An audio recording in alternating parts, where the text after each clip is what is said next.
Is going to be your Unit 9 test. So looking at this, everything in this unit we have done about rational expressions. So we looked at rational functions and being able to do rational operations, adding, subtracting, multiplying, and dividing, and solving equations with rational expressions as well.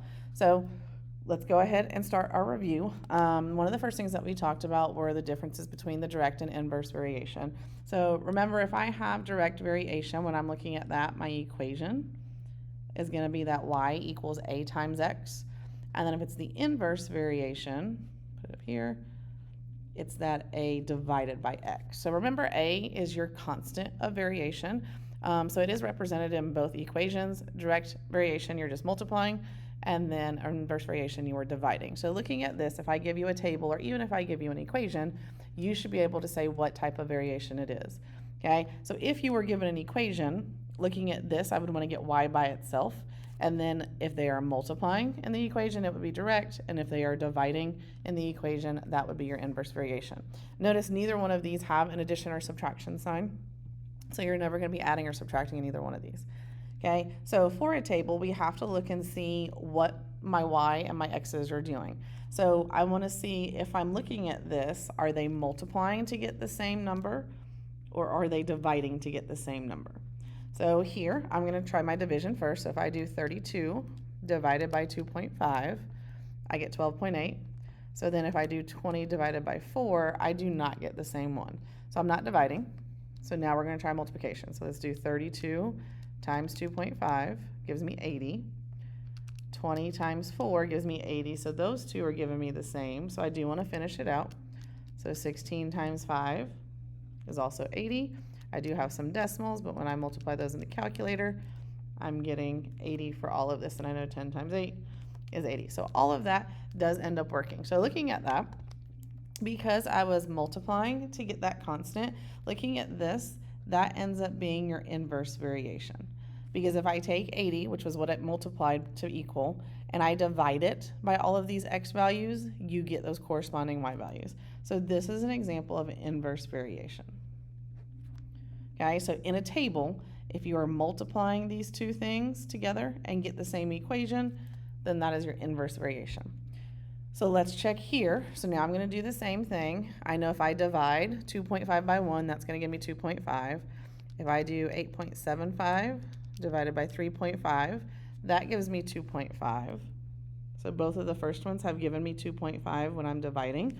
So again, we're going to double check and make sure all of them are giving us that. So that does 20 divided by 8, and then 22.5 divided by 9. So all of that is giving me the 2.5, and that's what I got when I was dividing. So because of the table, when it's dividing, this is going to be your direct variation.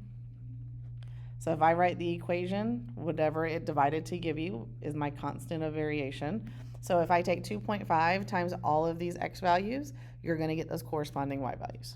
Okay, so for a table, if they are asking you, is this direct or inverse variation, you need to find the pattern. You need to see if they are multiplying or if they are dividing to get that constant of variation. So the next one, we're going to be writing equations and then using those equations to find a certain value. So here in the directions, it's going to tell you if it's varying directly, inversely, or it might be jointly as well. Okay, so if y varies inversely with x, write an equation when x equals 2 and y equals negative 9. So if it's inverse variation, remember this is my equation.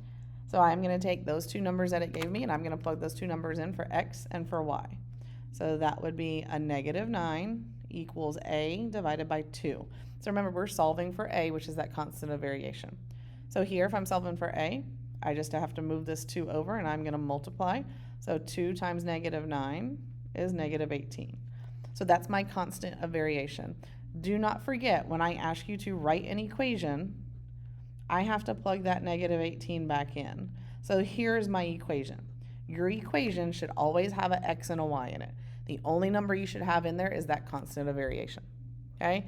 So now it's going to say, it's going to give us another number. So it says use the equation to find y when x equals 3. So now I'm going to use my equation and I'm going to plug in a 3 right there. So if I do negative 18 divided by 3, I get negative 6. So that would be the y value when x is equal to negative 3. Okay, so again, make sure we can write the equation and then use that equation to find a certain value. So the next one, it says z varies jointly with y and x. So looking at that, your joint variation equation looks very similar to your direct variation. You're just multiplying. Jointly just means I've added in another variable. Okay, again, they're giving us 3 values to plug in for these variables. So my z value is 12. Remember, a I don't know, that's my constant of variation. Your x value is 8, and your y value is 6. So if I multiply that, 8 times 6 gives me 48. And then I'm going to divide by 48 on that side. So you get your a to be equal to 1/4. Again, make sure I can write my equation. So in my equation, I'm going to have z equals, the only number I'm plugging in is that constant of variation, times x times y. So that is my joint variation equation.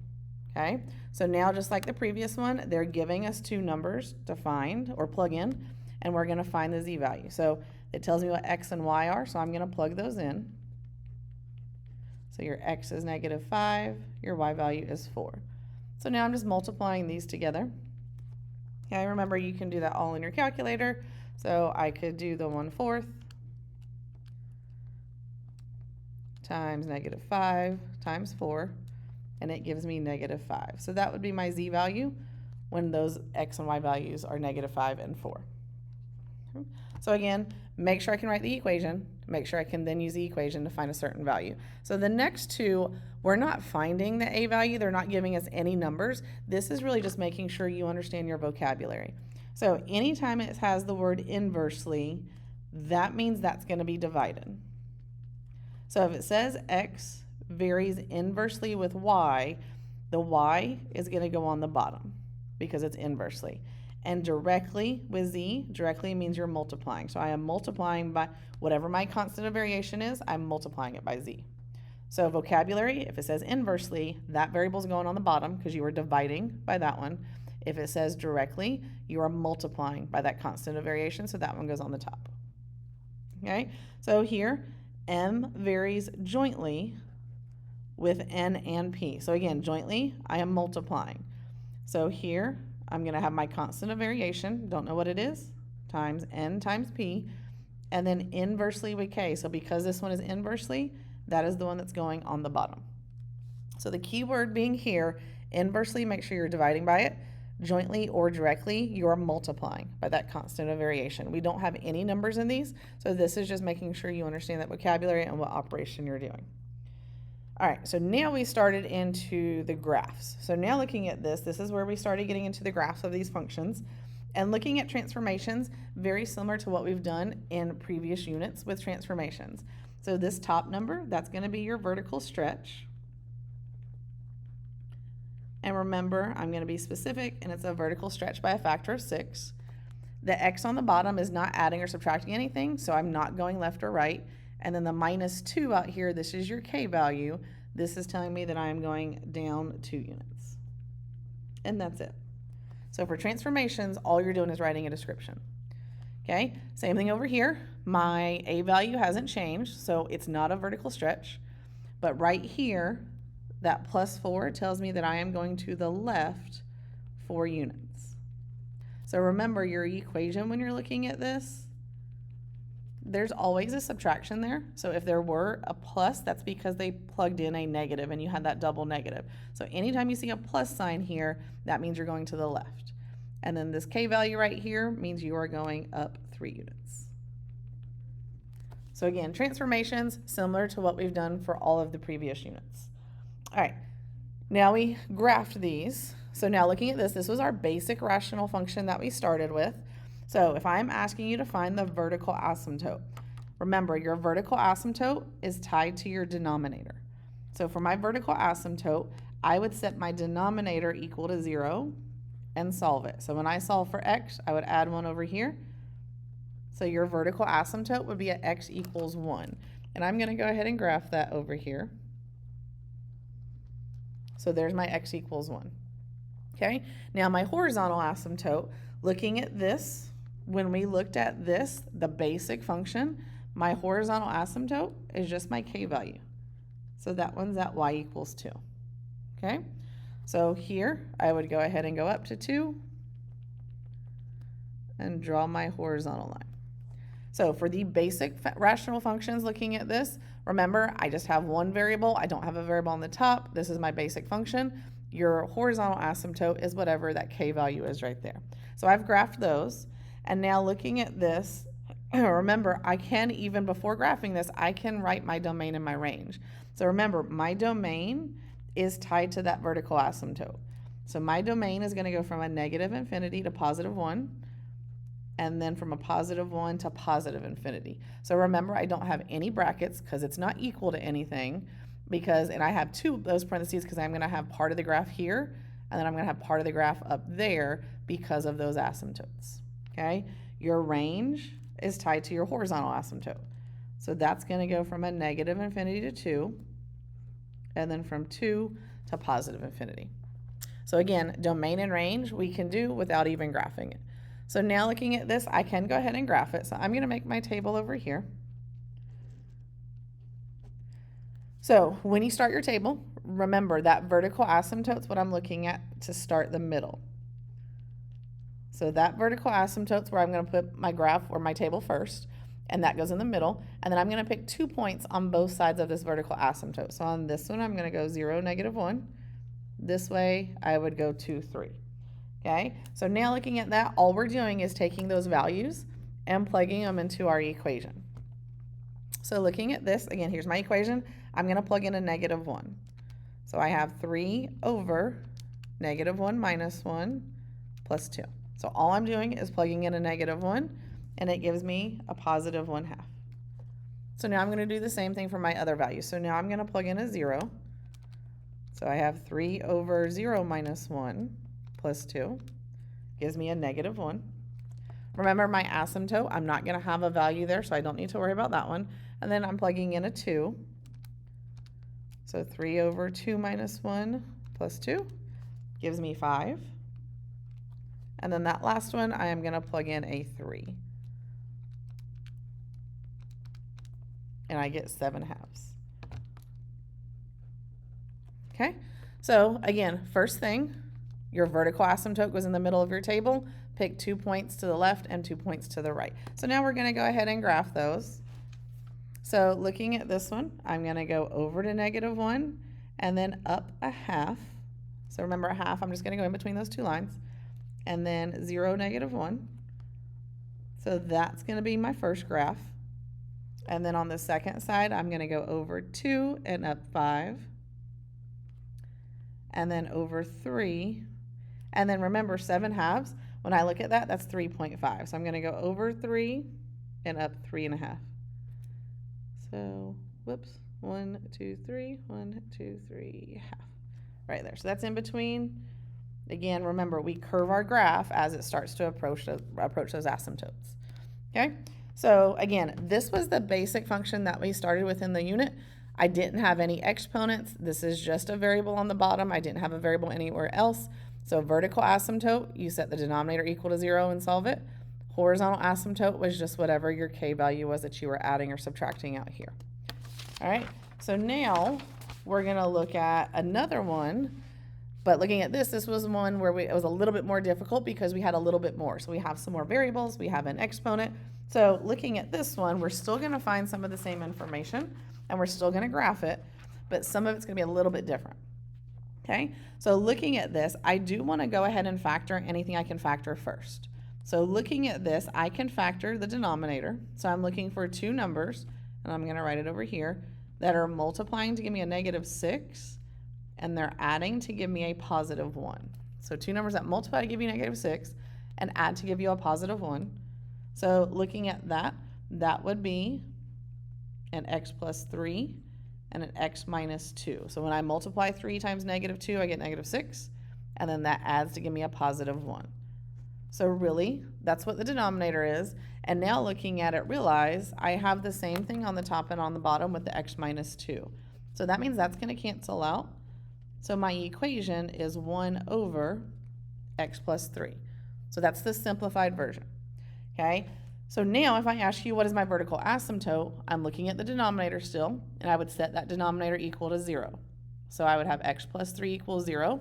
So So that means your vertical asymptote is at -3.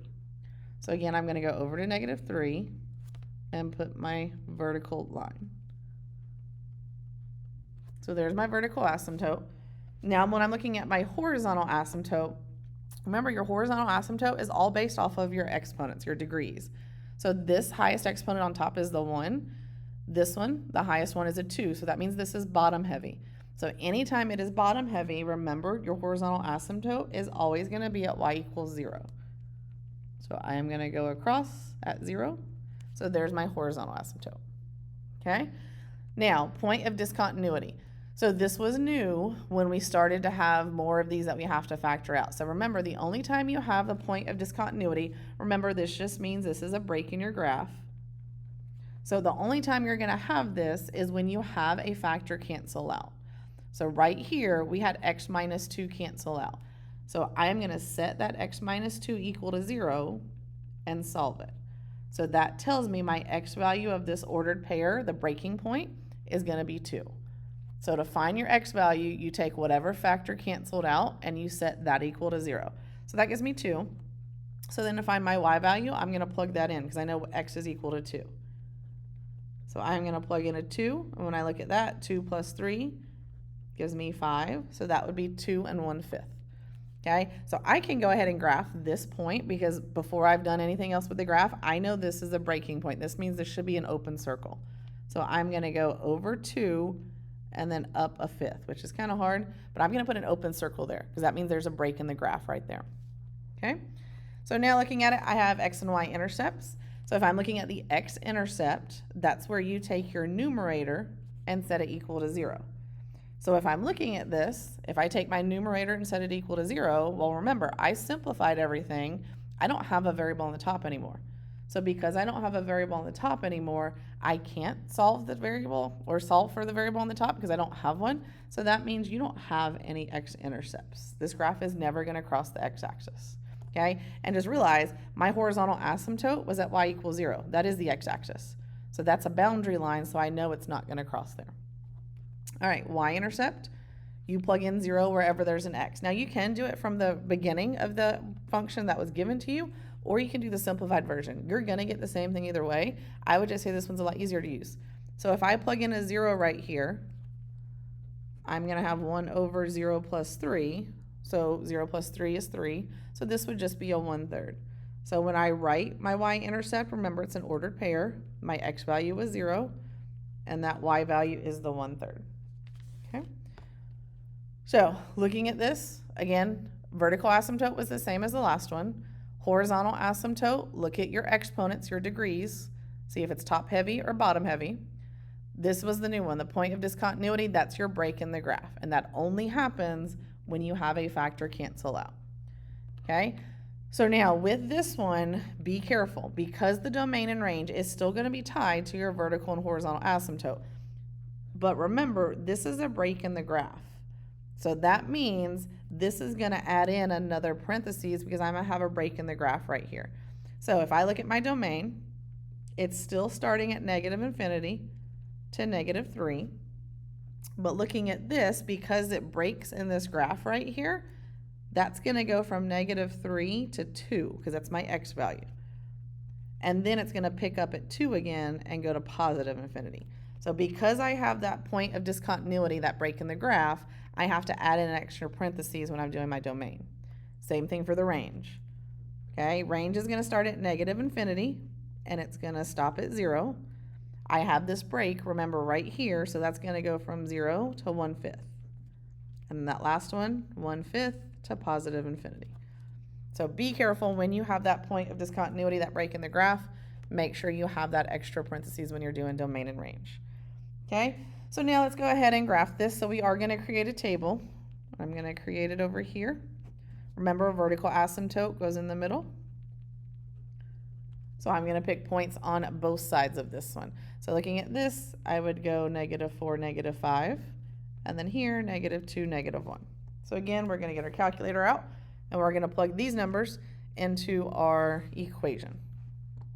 Okay, so looking at this, and again, you can use your calculator. Some of this could be mental math for you, but if I plug in a -5, I would have 1 divided by negative 5 plus 3. So that gives me a negative 1/2. I'm going to plug in a negative 4. And that gives me a negative 1. Sorry, I'm off the screen. There you go. And then I am plugging in a negative 2. And that gives me a positive 1. And then in that last one, if I plug in a negative 1, that gives me a positive 1/2. So those are my points that I'm going to graph. So make sure that you can create this table on your test. So now I'm looking at that, and those are the points that I'm going to graph. So I'm going to go over to negative 5. Oops, 3, 4, 5. And then down a half. So there's that point, and then negative 4, 1.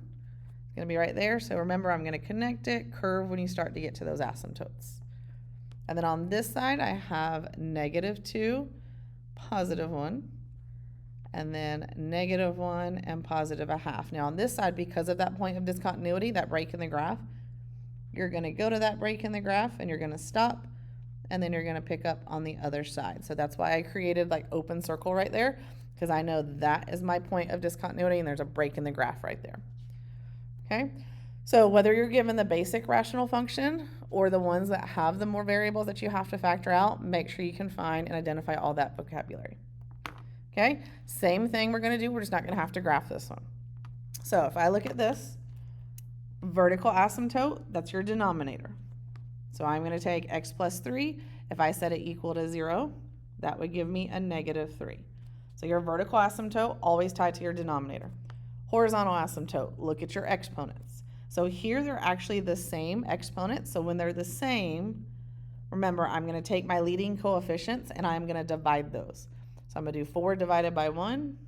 So that gives me 4. So I know my horizontal asymptote would be at y equals 4. Okay, point of discontinuity, I don't have one. There's no break in the graph because I didn't have anything to cancel out. I didn't even have anything to factor. Okay, x-intercept. This is all about your numerator. So if I'm looking at my x-intercept, I'm taking that numerator and setting it equal to 0 and solving. So I would subtract 9 over to this side, and then I would divide by 4. So that's going to give me a negative 9/4, and that y value is always 0 for your x-intercept. Okay, so x-intercept is your numerator. Y-intercept, I'm plugging in zeros wherever there's an x. So for that one, I'm doing 4 times 0 plus 9 over 0 plus 3. So 0 is really easy to work with because that just cancels out. So this is really 9 divided by 3, which gives me 3. So my y-intercept would be at 0, 3. Same thing over here, but on this one, make sure I factor out first. So that denominator would be x plus 2, x minus 2. So that's a difference of squares. So looking at that, make sure you can factor that out. There's nothing that cancels. So I know automatically I don't have a point of discontinuity because nothing cancels out. Vertical asymptote, this is where you take the denominator and set it equal to 0. So if I'm looking at this one will have 2 of those vertical asymptotes because I would set that equal to 0, and that gives me a negative 2. I would set that one equal to 0. That gives me a positive 2. Okay. Horizontal asymptote, when I look at my exponents, the larger one's on the bottom, so this is bottom heavy. So that means it's just y equals 0. And that last little part, x-intercept and y-intercept. So if I look at the x-intercept, I would set the numerator equal to 0 and solve. So I'm going to set it equal to 0, so that just gives me 0. So that would be at 0, 0, because there was nothing to solve there. Y-intercept, I'm going to plug in 0 for all of it. So remember, I can do this one, I can do the original one. So if I plug it into the original one, again, 0 squared is 0. 0 divided by negative 4 is 0. So that means your x and y-intercept would both be the origin for this one. Okay? Again, lots of vocabulary. Make sure you understand how to identify the asymptotes, both vertical and horizontal. And then if you have that point of discontinuity, and then the x and y-intercepts, also domain and range. Okay. All right. So now we get into the actual mathematical part of it as far as simplifying, multiplying, adding, subtracting, and dividing. So looking at this is where we had to do a lot of factoring. So factoring is coming back in this unit. So if I'm asking you to simplify, we need to go ahead and factor the top and factor the bottom. So if I'm going to factor the top, remember I'm looking for two things that multiply to give me a -6 and add to give me a +1. So if I look at that, that ends up being a +6 and nope, +3, sorry, +3 and -2. So if I do a +3 and -2, that gives me a -6. +3 plus a -2 gives me a +1. Okay, do the same thing on the bottom. So two things that multiply to give me 18 and add to give me 9. So two things that multiply to give me 18 and add to give me 9 would be 6 and 3. So that's going to be a + 6, a + 3. So that's your first step, is making sure you can factor it out. Once you factor it out, if you have a factor on the top and on the bottom, they cancel out and go away. So looking at that, they would both cancel out. That means I'm left with a -2 on the top, a + 6 on the bottom, and that's as simplified as I can get it. So that would be my answer. Okay, same thing over here with this factoring. Make sure we always look for a greatest common factor. So for this one, I would take out an x, and that leaves me with x² minus 100. Be careful right here because I can factor that out again. So looking at factoring that out again, realize this is a difference of squares. So when I factor that one, I took out the greatest common factor of x, and then this would factor to x plus 10, x minus 10. So that's the top part. Same thing on the bottom, take out a greatest common factor, so that would be x². So that's going to leave me with x² plus 20x plus 100. So even though I took out that greatest common factor of x², you can still factor this out. So looking here, two things that multiply to give me 100 and then add to give me 20 would be 10 and 10. So for this one, realize I took out a greatest common factor for both the numerator and the denominator, and then you could factor what was left again. So now looking at what I can cancel out one of the x plus 10s, and then realize here I have one x, and then here I have x². So this one can go away, and this one I would have just one of them left over. So altogether, I have x minus 10 on the top, and then on the bottom, I have that x, and then an x plus 10. And remember, we don't need to multiply this back together. We're just going to leave it like this, so that would be my answer. All right, so now we're going to use that concept in order to do some multiplication and division, addition, and subtraction. So looking at this, here, realize there are no addition or subtraction signs. So for these that don't have addition or subtraction signs, remember, you just multiply straight across. So when I multiply straight across, 6 times 2 gives me 12. For my variables, I'm going to add those exponents. Now here, I just have an n². I don't have one on the other side, so I'm just going to drop that down. And then here, m times n, you're going to add those exponents. So that gives me m². Multiply across the bottom. 9 times 1 is 9. I have n times n to the third. So again, I'm adding those exponents, so that gives me n to the fourth. And then the m², I don't have anything, so that's just going to be brought down. So this is what it simplifies to. So now we have to continue to simplify it. So remember right here, I'm going to do 12 divided by 9. Change that back to a fraction. So remember, hit math, enter, enter. So that gives me the 4/3. And then I am subtracting the exponents here because now I've switched to dividing. I'm subtracting the exponents. So 2 minus 4 gives me a -2. So because it's a negative, that's going on the bottom. And when you write it on the bottom, the negative goes away. So that one's going on the bottom. And then here, realize if I do 2 minus 2, it gives me 0. That means this m and this m completely go away, and this is my answer. Okay, so if they have the same variable, they are going to cancel out and go away, and you just don't have an m anymore. So that one, again, when there's no addition or subtraction, I don't have anything to factor out, you just multiply straight across. Now here, we do have some addition and subtraction. These are the ones that I'm going to have to factor out first. Okay, so I'm going to get another sheet of paper because some of these are going to be a little bit longer when we're factoring. So looking at this one, remember, I don't have a greatest common factor, so I'm going to go ahead and slide 2 over to -6. So that means I'm looking for two things that multiply to give me negative 12 and add to give me a negative 1. And I'm not on the screen. There we go. So looking at that, two things that multiply to give me negative 12 and add to give me a negative 1 would be a negative 4 and a positive 3. So that works for both of those. So remember, I'm going to go ahead and write those in my parentheses. But for this one, because I have that a value of 2, remember the very last step, I always have to divide by a. So here if I divide that, that's going to give me b minus 2. Here it doesn't divide evenly, so we slide that to the front. So that would be the 2b plus 3. So that's what's going to go on the top of this one. Okay, so now we have to do the same thing on the bottom. So I'm going to slide this over here. So I'm looking for two things that multiply to give me 6 and add to give me that middle term of 5. So multiply to give you 6, add to give you 5 would be 3 and 2. So I'm going to go ahead and write b plus 3. B plus 2, again, make sure we divide by your a. So this is just how we factor polynomials. Here, again, that's going to slide to the front. So that would be 2b plus 3. This one divides evenly, so that's b plus 1. So factoring out the top and the bottom, that's what you get. Okay. Here is just taking out a greatest common factor. So looking at this, they both have a b. So I can take out a b. And that leaves me with b plus 1. And then looking at that denominator, remember this is a difference of squares.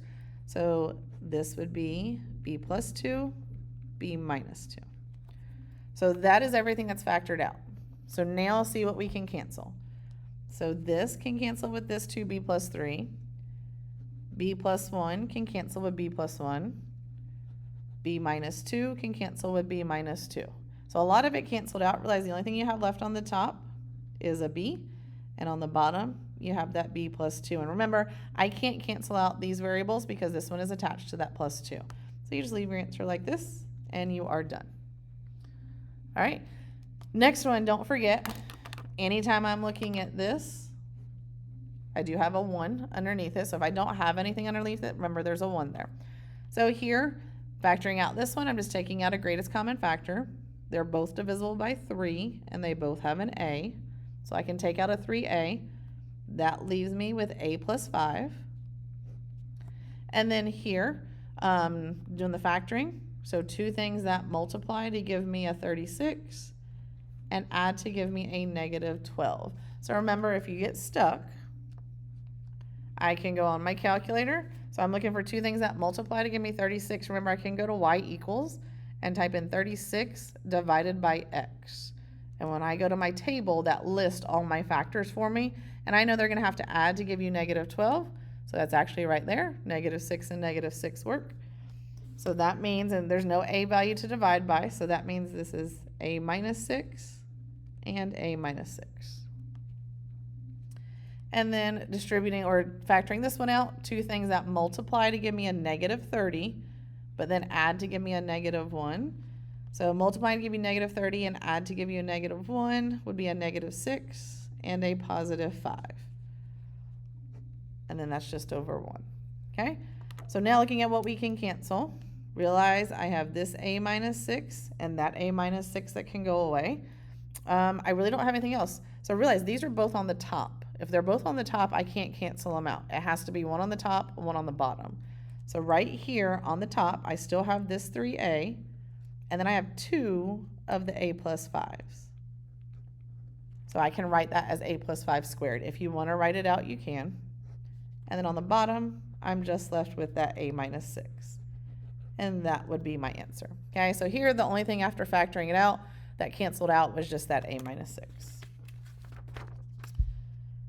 All right, now we have some division problems. Remember, for division, it's actually the exact same thing. You're just changing every division problem into a multiplication problem. We do keep, change, flip. Okay, so again, I am going to use some extra paper because I notice I have some a values. That means I'm going to have to divide by a. So I'm going to have to kind of do the same concept I was doing up there. So let's see if I can fit all this right here. So looking at this, actually let me tear this off. It might be a little easier to do it that way. There we go. All right, so looking at this one, Okay, I'm going to slide this over. So I'm looking for two things that multiply to give me a -6 and add to give me a +1. So two things that multiply to give you -6, add to give you +1 would be 3 and -2. So I'm going to go ahead and write those in parentheses. And then remember the last step of factoring, divide by your a. Now, right here, remember, I don't want a fraction. Anytime we're factoring, I don't want to deal with fractions. So looking at this one, when I do 3 divided by 6, remember, you get 0.5, change it back to a fraction. So this is really a 1/2. You do want to reduce that. So that's a 1/2. So I'm going to slide the 2 in the front. So that would be the 2p plus 1. Same thing right here. If I have 2 divided by 6, gives me 0.3 repeating, which is the 1/3. So I'm going to reduce that before I move that 3 to the front. So that would be 3p minus 1. So that's what that numerator simplifies to when you factor it out.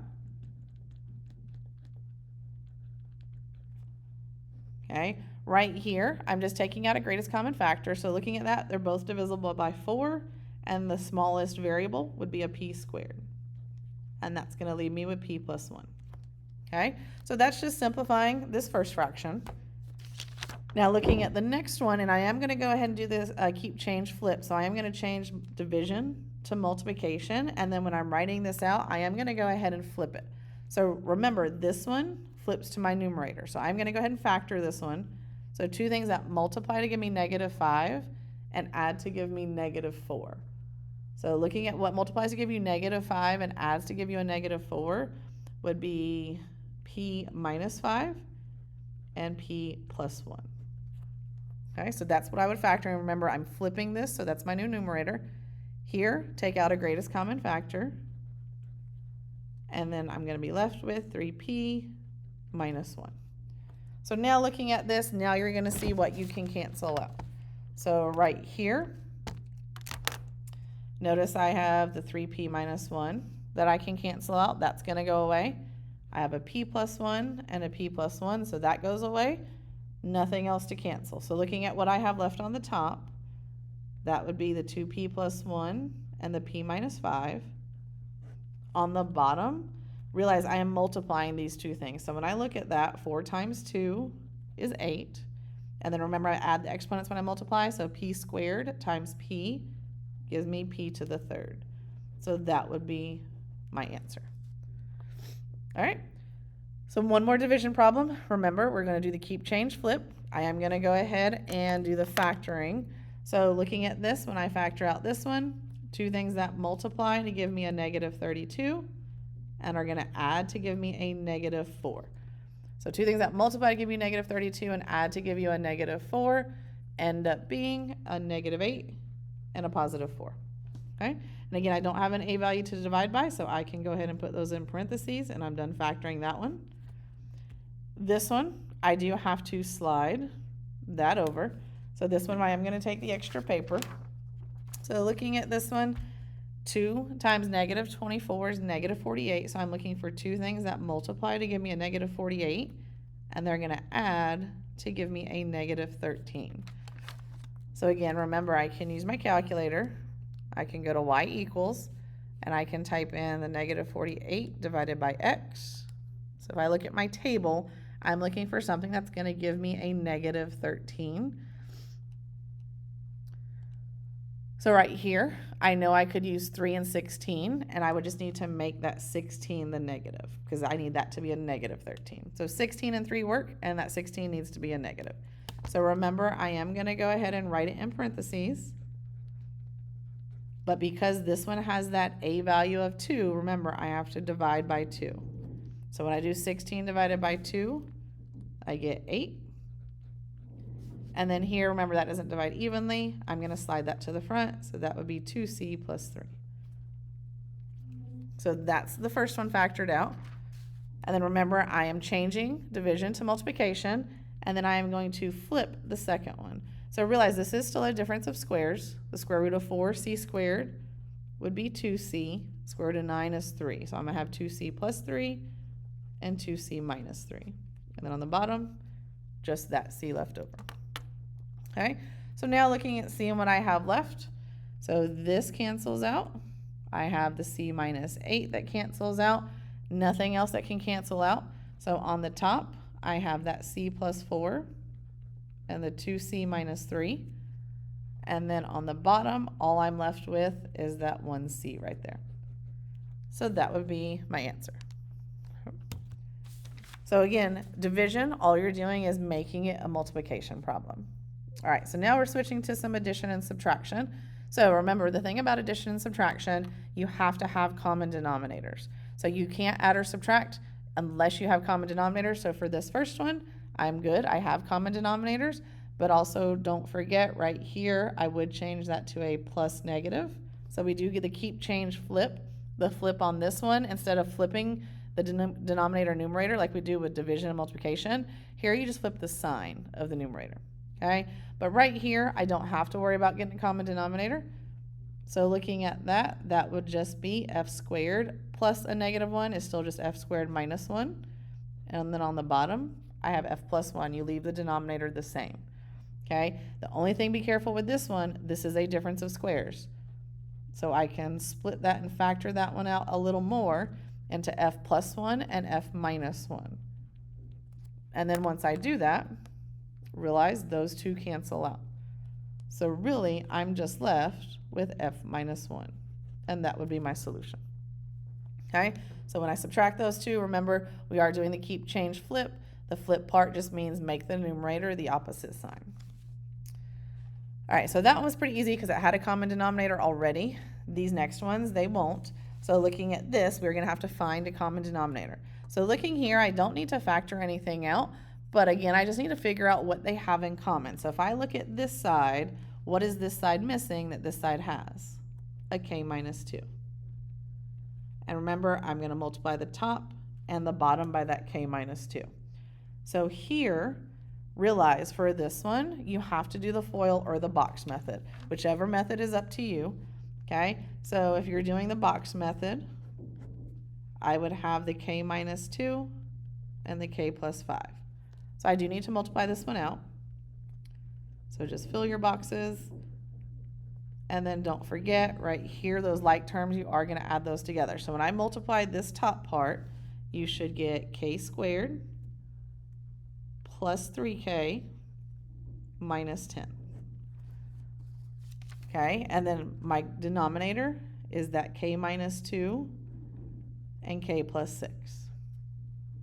And then I'm adding to it. So now if I look on this side, what is this denominator missing that this one has? That would be the k plus 6. So this one's pretty easy because if I multiply it by 1, that's not changing. And then I have that common denominator. So now that I have a common denominator, now I can go ahead and add across the top. So looking at this, I would have the k squared. Here, realize I have like terms, so I can add these two. So I have 3k plus 1k gives me 4k. And then I have these constants, so I have negative 10 plus 6 gives me a negative 4. Again, my denominator is staying the same. So this is what I get once I add those two after I found that common denominator. Realize I now need to double check to see if I can simplify this anymore. Okay? So, all right. So looking at this, I do want to double check, can I factor out this numerator? So are there any numbers that would multiply to give me a negative 4 and add to give me a positive 4? This doesn't end up working, so I can't factor out that numerator, so I'm just going to leave my answer like this. Okay? All right, last one with that addition. So looking at this one, I do need to go ahead and factor this one out. So this one is staying the same. And then over here, I am going to factor out that denominator. So two numbers that multiply to give me a negative 10 and add to give me a negative 3. So that would be a negative 5 and a positive 2. Okay, so you are still going to factor it out if you can factor that out. Now I need to get a common denominator. So looking at this denominator, what do I not have that this one has? That's the g minus 5. So that means I'm going to multiply both of these by g minus 5. Okay, so when I multiply this top one by g minus 5, it's like you're distributing. So that's going to give me 5g minus 25. And then on the bottom, I have that g minus 5 and g plus 2. Okay, realize now they have the same, so this one I didn't need to change anything about the denominator. I don't have to multiply it by anything, so this one's staying the same. Okay, so now I'm just going to add across the top. So looking at that, I'm going to get the 5g, and then here I have a negative 25 plus 35 gives me a positive 10. And then again, that denominator, I'm not changing, it stays the same. So now looking at this, you do notice that that numerator does have a greatest common factor. You can factor out a 5, but realize if I factor out a 5, let's see if it's going to help anything. So if I factor out a 5, that's going to give me g plus 2. So on this one, when I factored out that greatest common factor, you do notice they still have something in common. So that means those would cancel out. So because I factored out that greatest common factor, they now have a factor in common. I can cancel that out. So I would just be left with 5 over g minus 5, and that would be my answer. Okay, so again, at the end, always double check here to see if you can factor this out, or if you can factor out a greatest common factor to see if you get something that cancels out. All right, last one in this section, the complex fraction. Sorry, so looking at this, I am actually going to rewrite it over here on paper because I'm going to run out of room. So looking at this, we have h squared minus 9 over h squared plus 10h plus 25, and all of that is being divided by h minus 3 over h squared plus 8h plus 15. So this is a complex fraction, so really it's just a fraction within a fraction. So we still want to factor everything that we can factor out. So looking at this, if I factor out the numerator, remember this is a difference of squares, so that's going to be h plus 3 and h minus 3, sorry. So that's h plus 3 and h minus 3. Over here, two numbers that multiply to give me 25 and add to give me 10 are going to be 5 and 5. Okay, so that's the top part that I've already factored out. Now, looking at that, I am dividing this, so I'm going to go ahead and do the division by this. So I'm going to copy this one over because there's nothing to do on that numerator. That denominator, I can factor this out. So two numbers that multiply to give me 15 and add to give me 8 are going to be h plus 3 and then h plus 5. Okay, so really all I did was factor out each one of these, and then I replaced that large fraction bar with that division sign. And remember, when we are dividing, you're doing keep, change, flip. So I am keeping this one the same. So that means I'm just going to bring all of this down. I am changing division to multiplication, and then I'm flipping the second one. So that denominator is now my numerator, and vice versa. So now looking at it, I'm going to see what I can cancel out. What do they have in common? So I have an h minus 3 here and one there. I have an h plus 5 and I have an h plus 5. So remember, these are both on the top, so I can't cancel that out. So looking at that, those both stay on the top. So when I have my answer, I'm going to have the h plus 3 squared on the top because I have two of them. And then on the bottom, all I'm left with is h plus 5. So that would be my solution. So with this complex fraction, again, you're just going to simplify everything by factoring out what you can factor out. And then remember that big fraction bar is really just your division sign. Okay. All right, last little bit. We now, looking at this, have equations to solve. So now we're going to use what we just did to solve equations for a certain variable. So looking at this one, remember this is the kind of like the easy one because it's a fraction equal to another fraction. So when you have one fraction equal to another fraction, all you have to do is cross multiply to set up my equation. So here I'm going to multiply 7 times that d plus 1, that denominator, and then I'm going to cross multiply this way. So I'm doing 14 times 3d minus 7. So if you have a fraction equal to another fraction, this is the simple one. You're just going to cross multiply to set up your equation. So now it's a regular equation to solve. So here I'm going to distribute the 7 out. And then here, I am distributing the 14 out. So I'm going to do 14 times 3 gives me the 42. And then 14 times -7 gives me a -98. So distribute first. Now I need to get variables together on the same side. Remember, this is where it's kind of up to you. It doesn't matter. I normally move my variable over here to the left, so I am going to subtract 42 from 7. So when I do that, I get a -35. And then at the same time, I am going to move that 7 over there. So I am going to do a -98 minus 7. And that gives me a -105. Okay, and then remember last step, I am going to divide by that -35. And that gives you a +3. Sorry. So looking at this simple one, if it's one fraction equal to another fraction, all you have to do is cross multiply. Okay, now looking at this next one, notice I have a fraction plus a fraction equals another fraction. So because of this plus sign right here, I can't do the cross multiplication. Okay, so whenever you have like an addition or a subtraction sign between your fractions, this is where I'm going to have to find a common denominator. So looking at this, I'm going to go ahead and find that common denominator first. This is going to be factored out. So right here, I can take out that greatest common factor of e, and then I'm going to have e plus 4. Okay, so now looking at it, I have to find a common denominator for all of these. And remember, I just canceled that out and I got this. So looking at this one's going to stay the same. I don't need to change anything about this one. For this one, if I look at this and this to see what it's missing that e. So that means I'm going to have to multiply this one, top and bottom, by e. So when I multiply this one, that's going to give me e squared plus 5e.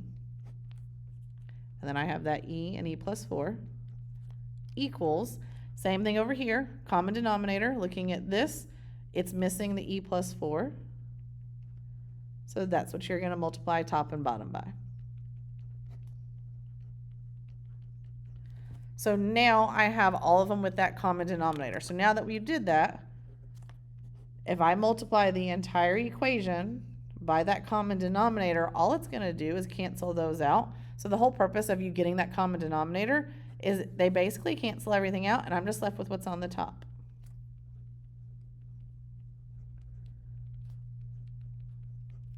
Okay, so now looking at this, anytime I have a squared left in my answer here, remember I need to get everything to one side because this is a quadratic. So I need to move everything to one side. So I'm going to rearrange this to put that squared in the front. Okay, I'm going to have to move this e over there. So if this is a positive, I'm going to subtract it from here. So that's going to give me a 4. And then I need to move the 4 over here. So I'm going to subtract it from 8. And that's going to give me a 4. Okay, so anytime you're left with a squared, you have to get everything to one side. And then we're going to solve that by factoring. So two things that multiply to give me 4 and add to give me 4, realize are 2 and 2. Okay, so looking at this one, if I set those equal to 0 and solve, I get -2. Okay, the one thing that I forgot to talk about in the last one, make sure when you're solving these equations that you do check your answers. So realize right here at the very beginning when we talked about, even when we were graphing earlier, we did those vertical asymptotes. Remember those kind of like those boundary ones because our denominator can't equal 0. So like right here, I know this value could not equal 1 because if I plug in a 1, or sorry, nope, -1. If I plug in a -1, it would give me a 0. So my value could not equal a -1. Same thing here. If I set this equal to 0 and solve it, I would add 7 and divide by 3, so that would be 7/3. So my answers can't be either one of these two, and it's not, so I'm good. So that does double check out to work. Okay, same thing for this one. If I'm looking at all of these right here, realize your e value could not equal 0 right here. And then if I set those equal to 0 and solve it, that would give me a -4. So it can't be 0 or -4, which it's not. So I'm good with my solution right there. So just double check when you're doing your equations to make sure that you don't get something that's going to give you 0 in your denominator, because then it wouldn't be a solution.